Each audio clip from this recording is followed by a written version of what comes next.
دیکھیے زندگی جینے کی صرف دو ہی میتھڈ ہے. ایک تو یہ کہ اس کو یاد رکھ کر اس کو ہمیشہ غافل نہ سمجھ کر زندگی گزارا جائے جس نے آپ کو پیدا کیا ہے اور وہ جب چاہے گا چھین لے گا. دوسرا میتھڈ یہ ہے کہ اس کو یاد نہ رکھ کر اس کو بھول کر اس کو غافل سمجھ کر زندگی گزارا جائے جس نے پوری کائنات کو پیدا کیا. اب بات سمجھنے کی یہ ہے کہ ہم اپنی مرضی کے مطابق زندگی کیوں گزارنا چاہتے ہیں.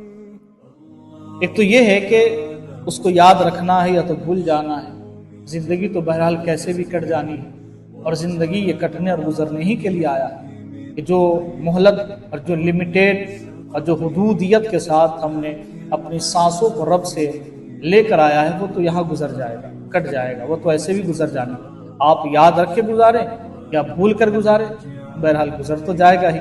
مگر مزے کی بات تو تب ہوگی کہ جس کے بنائے ہوئے دنیا میں ہم اپنی زندگی کی شب و روز کو گزار رہے ہیں, اپنی اس قیمتی والی لمحات اور سانس کو لے کر گزار رہے ہیں, اس کے بنائے ہوئے دنیا میں اگر ہم اس کو یاد رکھ کر گزارا جائے تو یہ بڑے مزے کی بات ہے اور یہ دونوں جہان کی کامیابی کا پیغام بھی ہے.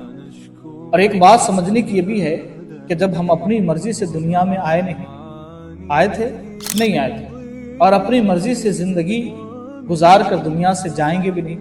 تو جب اپنی مرضی سے ہم نے آنا نہیں ہے, اپنی مرضی سے جانا نہیں ہے, تو پھر اپنی مرضی کے مطابق ہم زندگی کیوں گزارنا چاہتے ہیں. یہ بات بہت قابل غور ہے اور سمجھنے کی ہے کہ جب ہم اس کی مرضی کے مطابق یہاں زندگی گزاریں گے تو ہمیں کیا ملے گا.